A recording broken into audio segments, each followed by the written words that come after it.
In my channel, I encouraged female drivers and male drivers to come forward with their stories of sexual harassment by riders. Now, I can tell you this happens way more often in that direction, riders towards drivers, than drivers towards riders, because we simply give 20, 30 trips a day. And it gets extremely dangerous after midnight or morning hours when people have had a couple of drinks. It's usually alcohol involved, and then some individuals think they can do whatever they want, right? They're paying for the trip, they can do whatever they want. And too many drivers remain silent. Now, Tara Smith was courageous. She stepped forward. She helped a lot of other females step forward and really address like a pandemic, an illness that was happening over there in her city, a town around golf courses, right? Exposing all the shenanigans by these guys that have been golfing and drinking and thinking, okay, they can do whatever they want. So she writes here, it's quite a lengthy piece. I'm going to read it with the hopes that other women come forward, right? And men. Hey, if you feel trespassed, or guy hit on you, or guy hit on a guy hit on a girl, doesn't matter, right? You know, unwanted advances constitute sexual harassment, period, right? And just because you've had 4 or 5 beers or 2 or 3 tequilas doesn't mean you can do whatever you want. Now, at Gig Rocket, we also teamed up with another group of attorneys and paralegals to help drivers, and I'm truly encouraging as many female and male drivers to come forward so that we can help you, right? So that you can collect damages from Uber and Lyft and other rideshare companies, and that so that you can go after those perpetrators who are hiding behind the company's account, right?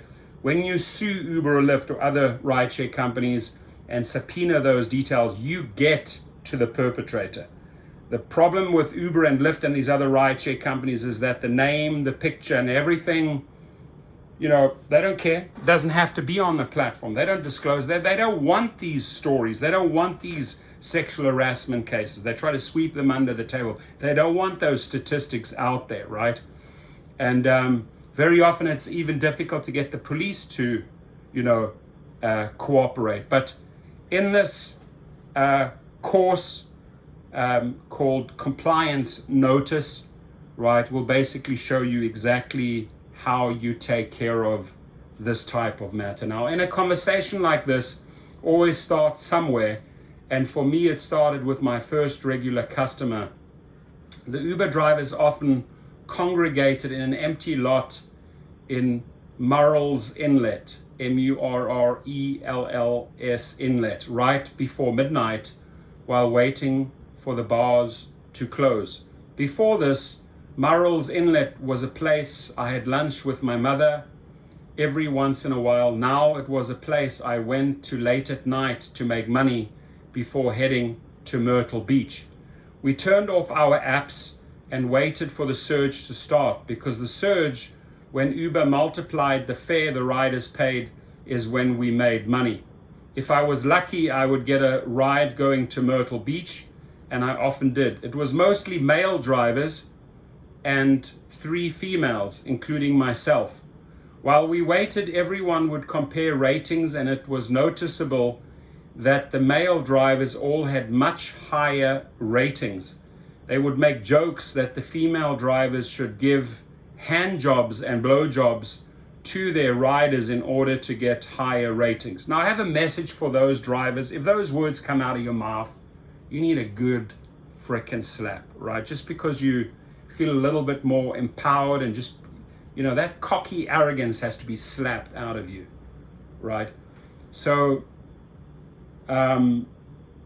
while we waited, everyone would compare ratings, and it was noticeable that the male drivers all had much higher ratings. They would make jokes that the female drivers should give hand jobs and blow jobs to their riders in order to get higher ratings. Because I was new at the time, I didn't handle situations with male customers very well when they arose, and it usually resulted in a bad rating. If our rating dropped below a certain point, we would be deactivated, and I came close a few times. The rating system held us hostage. They didn't take the situations the female drivers were facing seriously, and they really should have. They should have protected us better. They should have listened to us. At the time, though, I was thankful for the job. I was actually making a real living and didn't question this. Mark was my first regular. He was an easy 6-minute ride, and he always tipped me $10 in cash.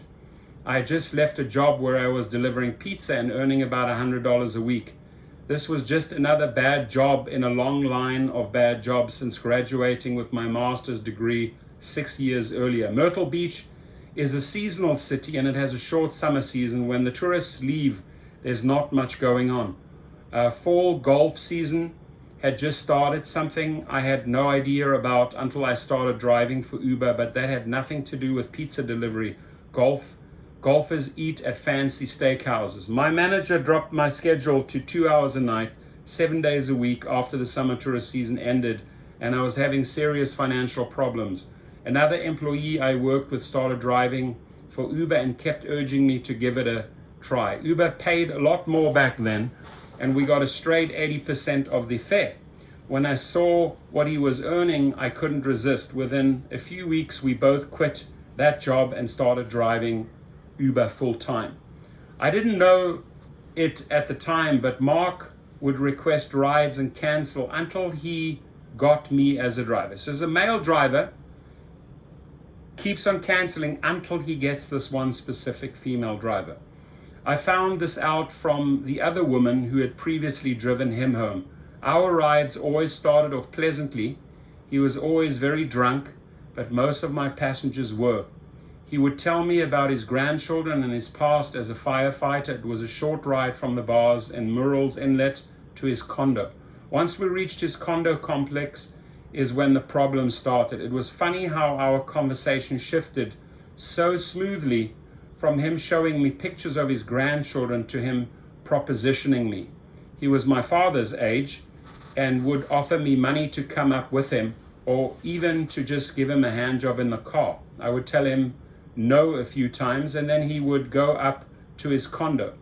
He wasn't aggressive about it like some of the golfers were, so I kept giving him rides because he tipped $10 in cash, and I needed the money.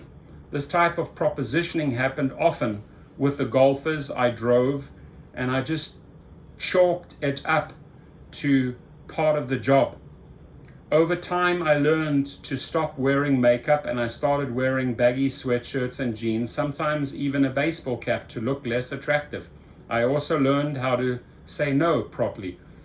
A hard no followed up by a joke or some kind worked for me. Once I learned these things, my rating started to go up.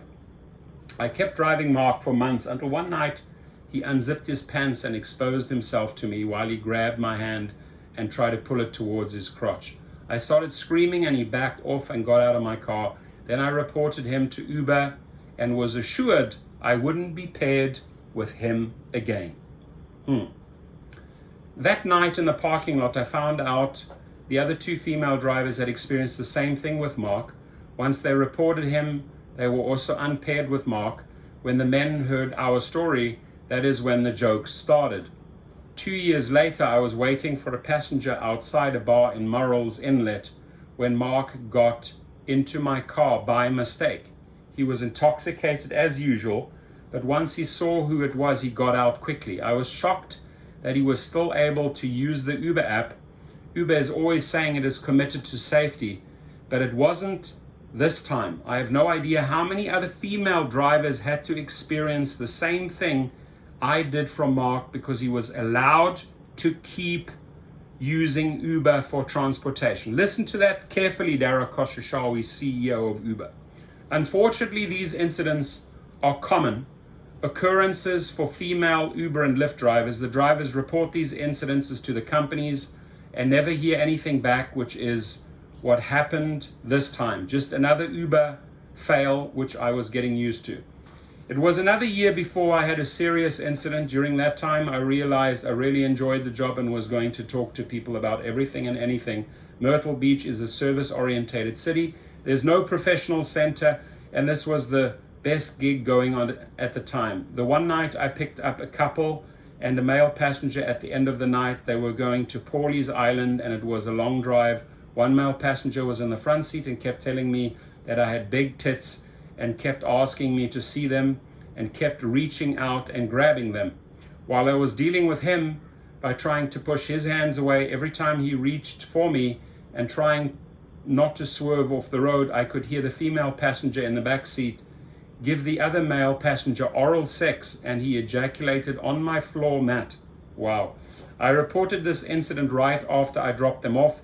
I wanted to kick them out of my car, but we were driving on dark roads and there was nowhere safe to stop. And there were 3 of them to my 1. I decided the safest course of action was just to get through it and drive them to their destination. Later that night, they left a comment with a 1-star rating that said I wasn't a girl, and Uber deactivated me because they said I wasn't the one driving my car. This is when I met Edward Escobar, who is the founder of the Alliance for Independent Workers, a grassroots organization made up of drivers advocates who advocate on their own time. Edward has helped me many times over the years. The first thing he told me to do was to file a police report. The police hadn't been very helpful in prior situations.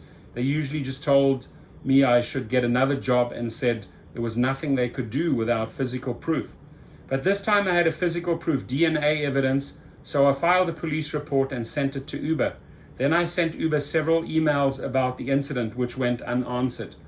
When the police showed up at my house to take my statement, they said they weren't going to spend the money to test the DNA evidence, and once again left me disappointed. It was until the story made the local newspapers that I had heard from an Uber rep and my account was reactivated. Interesting, right? Uber doesn't like bad press, and I believe that that's what saved me. It was only a local paper, but they told the story exactly as it happened, calling the ejaculation the stain. Uber ignored my police report, even though they claim they are committed to working with local law enforcement. They cite privacy laws to protect the passenger involved, because in the end it all comes down to money for them, and these were paying customers after all. So safety be damned. One night, a few months later, I dropped off 2 male passengers in a few miles from my house. One of them was hitting on me, and it wasn't an easy thing to get him out of my car without offending him. I used the hard no joke method, and everything seemed fine. I went home and got into the shower, and when I got out, I heard a commotion in the living room. I dried off quickly and got dressed, and the passenger was in my living room. He had woken up my whole family by ringing the doorbell and banging on the door until someone answered. It was 3:30 in the morning. He had shoved his phone between the seats of my car and used the Find My Phone app to find out where I lived. Once he saw my family, he just took his phone and left. That is when he saw that I was a person and not just something to play with at the end of the night. Once again, I reported this to Uber and heard nothing back. For me, this was another reality check to the dangers of this job. I thought about quitting, but at the time, the benefits, mainly the income, outweighed the dangers. At least I thought they did. Another year went by and 2 golf seasons passed. Golf is huge in the greater Myrtle Beach area, which might be why it's called Dirty Myrtle by the locals. Basically, along with its beaches, Myrtle Beach is known for its grand golf courses, strip clubs and late night massage parlors.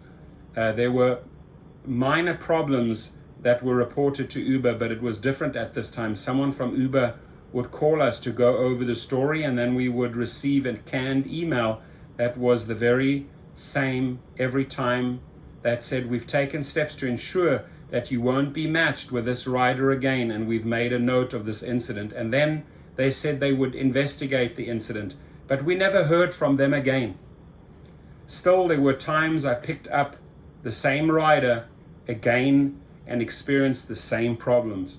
They were still allowed to use the Uber app no matter what they had done in the past. A few months passed quietly until Hurricane Maria hit, and I had one of the worst things happened to me as an Uber driver. I picked up a group of male golfers and drove them to a golf resort in Pawleys Island. Notice golfers, golfers, right?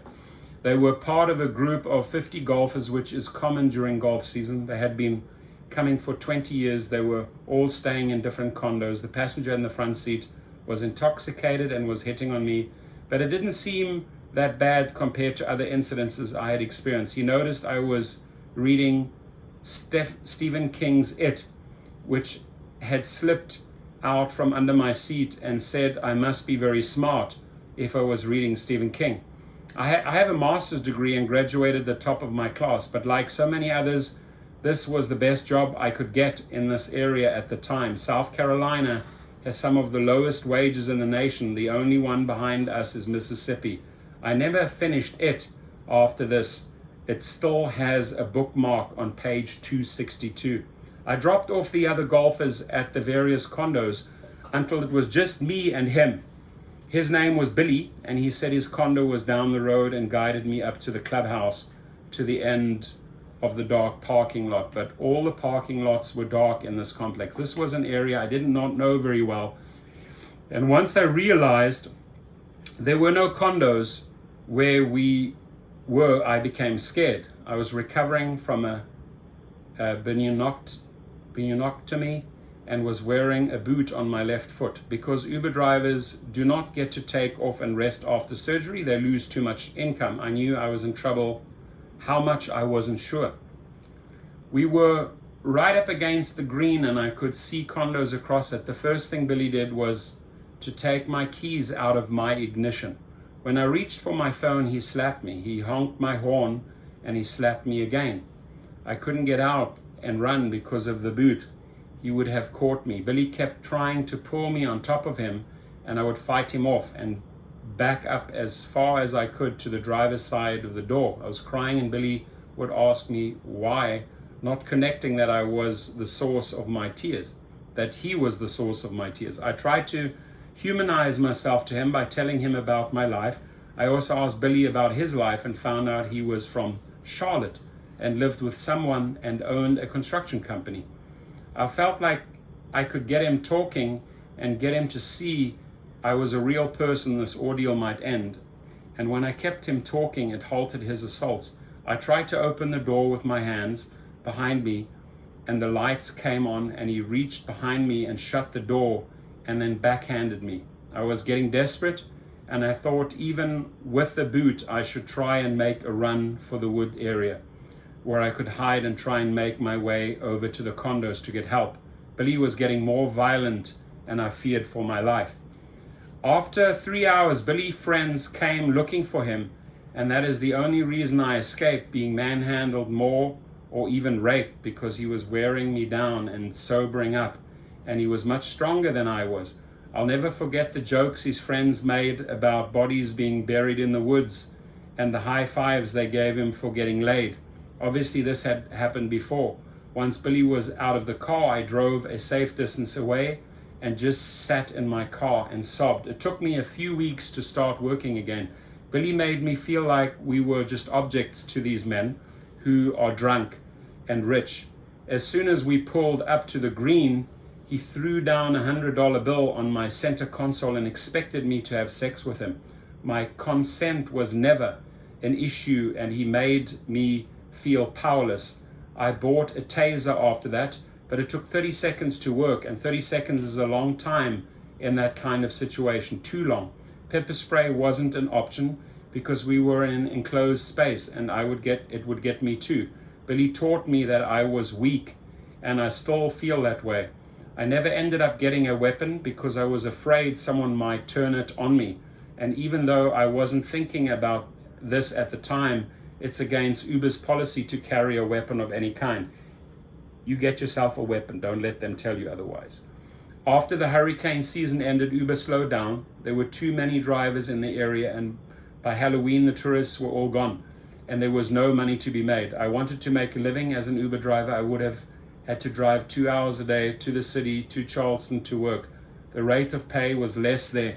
Uber kept cutting our pay, but it was a lot busier and surged more often. I started driving down there on a Thursday or Friday and would stay through to Sunday and sleep in my car in the Walmart parking lot in Mount Pleasant. I would put black garbage bags over my windows, and I had the big plastic containers with lids from the Chinese restaurant to pee in. I figured it out because that is what you do as an Uber driver, and did this for 5 years. Are you listening, Derek Shashawi? Are you listening, Logan Green? The following year, I met Mara, through a Facebook group I run for Uber and Lyft drivers in that area. We had a lot in common, both being former teachers. Mara had posted that she was scared when she had to sleep in her car in the Walmart parking lot while working in Charleston. I answered her and said we were sleeping in the same Walmart parking lot, so we started parking next to each other and started a friendship. We would sleep in our cars for days on end, washing up as best as we could in the bathroom at Walmart. Over time, there were several other Ubers parked next to us. While we were working through the night, we would check in on each other. If a couple of hours went by where we didn't hear from one another, we would call each other to make sure everything was all right. This made me feel a lot safer than when I was going it alone. When incidences did occur, we would talk through them at the end of the night in the parking lot while we ate our dinner. We were there to support each other when Uber wasn't. Most of the time, it was just men propositioning us or grabbing our breasts, but sometimes more serious incidences occurred. One night I picked up a man who tried to put a plastic bag over my head. He was in the back of me, and it was by grace of God and just pure luck that I escaped him. I had picked him up at a grocery store, and all I knew was his name was Brad, and was very shaken and reported the incident to Uber immediately. I ended up talking to someone in India who didn't speak English very well and did not seem to understand the gravity of the situation. Then I called Mara and told her what happened. I was too upset to continue working and went back to the Walmart parking lot to wait for Mara. While I waited, I curled up in a fetal position in my back seat and was numb. I felt broken. When Mara finished working, we talked for a while and I calmed down enough to go to sleep. I put the garbage bags over my windows and got my blanket and pillow and sweats from behind my third row. I took a long time to fall asleep, and I woke up a few times screaming and felt like I couldn't breathe. I couldn't get up and sit in my front seat with the heat blasting until I felt like I could breathe again and calm down enough to try and fall back asleep. The nightmares went on for months. I got home and I was waking up several times a night covered in sweat with that feeling that I couldn't breathe. My doctor finally ended up prescribing Ambien so I could sleep through the night and gave me a referral for the therapist. So I want to ask Dara's wife, you've heard this, or you get the story? Well, make sure you get the story, right? Or Logan Green or John Zimmer's wife, or maybe they have boyfriends, who knows, right? How do you feel about this? How do you feel about the story so far? Please comment or email me. I'd love to hear from you. I still break out in a sweat when I have to drive a single man who is in the back of me. I'd rather have them in front seat so I can see what they're doing. I put up Christmas lights that Mara bought me the following year and ended up keeping them all year round because they were an early warning system. If anyone reached for me, as soon as I heard a jingle from them, I would lean into my steering wheel until the end of the ride. It's not easy to drive that way. Can you even imagine, and I want the men to own up here, can you just even imagine as a female having to go through this? You guys don't experience this. The next day I received a few emails from Uber saying Brad had left something in my car. I wrote back and said nothing was left in my car and restated what had happened the night before. Luckily, they didn't give him my real phone number, which they sometimes did on other occasions to other passengers, even though they had stated they would never give our real phone number out without our permission. That's customer service for you, right? So that's the caliber of people you are dealing with overseas that are helping you. They're working against you. During my first ride of the night, I was deactivated because Brad reported that I had been drunk. When that happened, the driver is put on a 48-hour hold and cannot work, and then they lose income. By the way, if they report that, you go and get a urine test at LabCorp, whatever, right away, you pay for that urine test, right? I tried contacting Uber, got nowhere. They said they would reactivate my account, but didn't. So after a few hours of sitting in a cold parking lot waiting for my account to be reactivated, I gave up and made the 2-hour drive home. I was taken down for 48 hours. They didn't reactivate my account despite what happened. This was the weekend before Christmas, so my family's Christmas was ruined, and my rating went down when Brad gave me a 1 star. Brad, if you're listening to this, go just turn yourself in. And then everything was fine again for a while. I was tougher now and went right back to work. Someone puked in my car on New Year's Eve, which took me down for an hour while I cleaned it up. By this point, I had learned to carry cleaning supplies with me. We had minor incidences, but we worked through them together. One night, Mara picked up a guy who pulled out a knife. She was terrified. His first destination was a gas station. Passengers were able to enter multiple destinations. And when they got there, he handed her the knife while he went in. When he came back out, she slid the knife through the slit in her window and then ended the ride on the Uber app and left him there.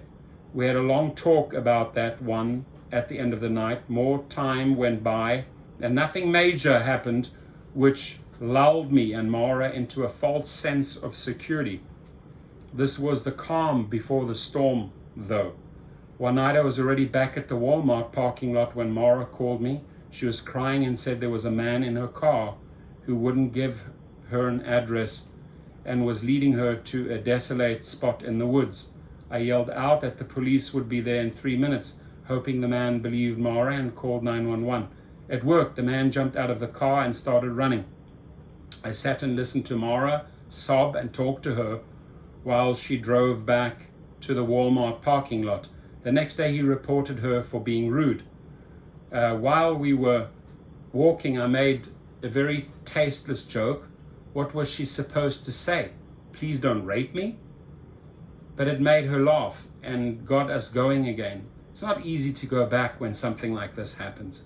I wanted to make Mara's fear and pain go away, but it just wasn't possible. I knew by then you have to do it on your own and it takes time. The next year COVID hit. We drove the weekend before St. Patrick's Day, and when I drove down the following Friday night, every bar on the main strip was closed and no one was out. Mara chose not to drive that weekend, and I told her I'd let her know how it was. There might as well have been tumbleweeds blowing down King Street, which is the main road where the bars are. We were suddenly without jobs because no one was using Uber.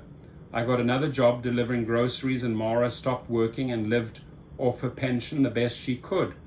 Now that the virus is ending and we are vaccinated, I've only driven for Uber a few times and Mara can't bring herself to start driving again. She says it's too dangerous and with the pay cuts, it's just not worth it.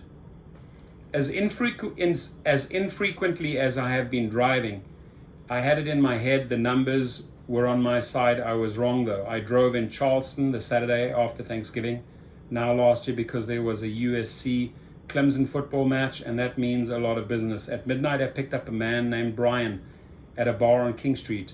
We had a pleasant conversation on the way to his condo right over the bridge in Mount Pleasant. His condo was all the way in the back and it was dark. I always say it's the ones who open the door and then get back in the car that are the problems. And that is exactly what happened with Brian. I knew immediately we were going to have a problem, so I focused on the song on the radio as I tried to regulate my breathing and looked at the windows in the unit of condos to see if any lights were on. My clock said 12:32 and all the windows were dark. When I turned to face him, he had that look in his eyes that said, this guy is not right, a look I'm very familiar with by now. I've learned in those situations you have to remain calm no matter what is going on inside you, because if you freak out, the situation will escalate. When he asked me to come up with him, I gave him a hard no. He asked me to come up and hang out a few more times, and then I asked how much more I would make and then I asked how much more I would make for the night, like I was a prostitute, and I told him as much as I could once I got back to work. A ride request came through and I accepted it.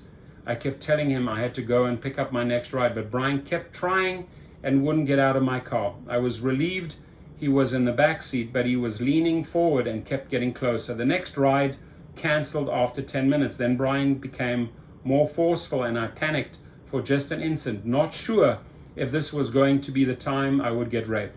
Brian knew from our previous conversation that I was twice his age, probably his mother's age, which I reminded him of a few times, hoping he would stop and back off. But then he grabbed my arm. I thought he was going to pull me into the back seat, so I locked my other arm around the steering wheel. That is the moment he realized he had gone too far, and to my surprise, he let go and finally got out of my car. Unbelievable. Unbelievable what this woman and other women have to go through, and men. I had to keep working until the end of the night because at the point I hadn't even covered the cost of gas for the night. After 7 years of driving for Uber, my pay rate was less than half of what it was when I started. Thanks to Ashton Kutcher, an early investor in Uber, going on talk shows, telling people the tip is included in the fare. People rarely tip us. I drove over the bridge back to town because that's where the rides were. I was shaking, so I opened all my windows and lit a cigarette and let the cold air blast me while Down in the Hole played, and I used the song to help me regulate my breathing. Because I was there again, panicked, in that place where I felt like I couldn't breathe. I calmed down enough to take another ride and another one after that. The third ride was distressing. I pulled up to a driveway and a guy was leaned up against the car while a woman sat sprawled out in the driveway. I was shocked when he pulled up roughly and dragged her to my car. Once we started driving, I asked her what was going on. She was crying and told me she shouldn't have gone over there to see him again. I talked to her on the ride back to her house on this account, and then we got there. I turned off the app and I talked to her for a while longer. I told her she should completely cut that guy out of her life and gave her many reasons why, mainly what I had just seen. I tried to explain to her that it was the kind of behavior just escalates and it will only get worse. She hemmed and hawed and agreed, but I got the impression she was going to see him again. The bars had already closed by the time we stopped talking, so I just turned off the app and went home. I was done. That's the thing about Uber and Lyft. They let men do horrible things to us and they face no repercussions. What's to say they don't take it further into their personal lives? This guy did, and he obviously had an account with Uber. Uber's creating a culture that tells men they can do whatever they want to women and nothing will happen to them. I often joke that Uber has sent women's rights back to the Stone Ages, but this isn't something to be joked about. That is exactly what they are doing. They say we do the right thing, period, and then they don't. They make a big deal of Sexual Awareness Month and stopping human trafficking, but do nothing about the sexual harassment and assault their drivers face. I have to agree to private arbitration just like the riders do, but we never get that far. As for me, I feel like I'm done. At least I want to be done. I still had to drive again the weekend before Christmas and New Year's Eve because I needed the money. Brian felt like the last straw. I reported him to Uber and someone called me and spoke to me for about 60 seconds. She said she would follow up with an email so I could send them pictures of the bruises Brian left on my arm, and no email ever showed up. Dara Khosrowshahi's wife, I hope you're reading and following the story so far. Your husband is enabling this. Logan Green, John Zimmer, I hope your wives are reading this or watching this because your husbands are enabling this. She said she would follow up with me with an email so I could send them pictures of the bruises Brian left on my arm, and no email ever showed up. The nightmare started again and sleep was impossible after Brian. If Uber had taken this a little more seriously, maybe the burden would have been lifted for me. So I don't drive for Lyft anymore, but pretty much the same thing goes on until Uber and Lyft put in place safety protocols. Let me just stop there. If you are not convinced by now that we need safety protocols, I don't know what is going to convince you, right? And I say that very directly and very clearly to those CEOs. So Uber and Lyft put in place safety protocols for women and change the rating structure that is a nightmare for a woman. More and more of us will have horror stories, and some unfortunately will end in tragedy. Just like the Uber driver who was raped in Chattanooga, Tennessee. They need to remove the men from the platform who are risks. If multiple reports come in on the same rider, he needs to be removed, period. They need to listen to us and they need to take action, because right now they don't. Dash cams should be mandatory and provided because people tend to act better when they know they are being filmed. And with video proof, the police have something to work with. Dash cam, dash cam, dash cam. Go and buy yourself a dash cam. Any male driver accused of sexual misconduct is immediately deactivated the first time he is reported. It should go both ways and should really be investigated with updated reports to the passenger or driver. They send us placards with our license plate number on them to place on the windshield. Every driver's picture should be on them, and we should be able to see pictures of the riders on the app the way they can see our picture. That way everyone would be safer. Thank you, Eamon, for saying that.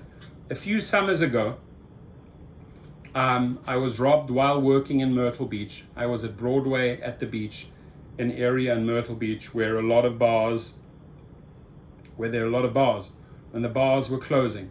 This was during the What's My Name campaign. A co-ed in Colombia had just been murdered after getting into the wrong car, and her father started the campaign. 3 men approached my car and said, "What's my name?" And when I said, "Charles," they said they were my ride. Can you believe that? They had me drive them to their car at the back end of Broadway at the beach and then rob me. I always kept my wallet under my driver's side seat after having passengers steal my tips from my dashboard console. But this didn't save me this time. I'm fairly certain they chose me because I was a woman. Luckily, from my description on their car and them, and the fact that only one other nightclub was open late, the Myrtle Beach police caught them within an hour. They had stopped and bought beer and cigarettes at a gas station with my debit card, and 2 of them were in the car drinking while the other was in the club using my debit card to buy drinks. I'm very sorry for the family of the co-ed who was killed by a fake Uber driver at USC. I can't begin to say how much, but the way the What's My Name campaign was set up hurts countless drivers. It hurt me on more than one occasion. Uber has set up protocols in the app like the 911 button and a text and a phone call we get if a ride has been stopped for too long. But it doesn't go beyond that, and it's not enough. And by the way, it doesn't work, right? It's been proven many a times. The woman in Chattanooga was raped for 90 minutes because 911 and law enforcement couldn't pinpoint her location. The cell phone location data was not exact, was what the report said. Obviously, Uber didn't follow up when she didn't answer them. I don't have all the answers. We are in the unprotected environment and driving strangers around. I've suffered through hundreds of assaults in my years as an Uber driver that have left me with PTSD. There are just a few of the more severe incidences that occurred. What I do know is that Uber can do more, and they should. Uber has stated sexual assault has no place anywhere, and we are committed to doing our part to end this violence.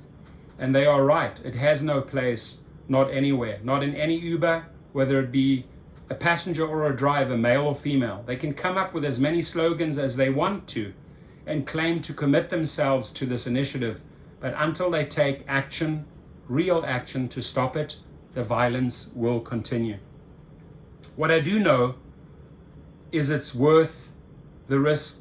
What I do know is it's not worth the risk anymore. I don't want to put myself in danger anymore, to be groped, to be manhandled, to be sexually harassed and assaulted. I want to say I'll never drive for Uber again.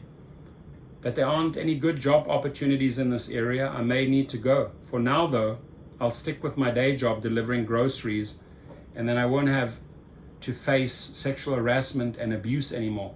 And meanwhile, I will continue my job search, and with any luck, land a remote job. Hashtag me too. My friends, this is a powerful, powerful piece. I am Uber, right?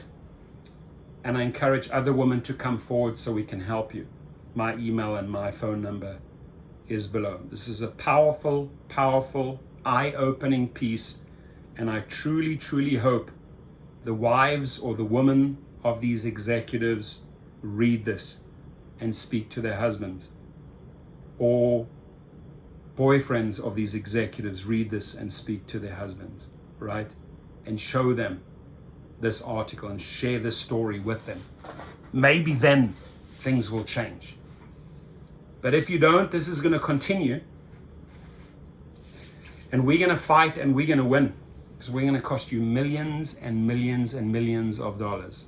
I'm not going to tolerate this abuse. And we're putting teams into place, attorneys into place, paralegals into place to hold these companies and these trash executives accountable, because they have failed hundreds of thousands of women, and they have failed many, many men, both drivers and riders. Please be safe out there, step forward, and have the courage as Tara Smith to tell your story. Thank you.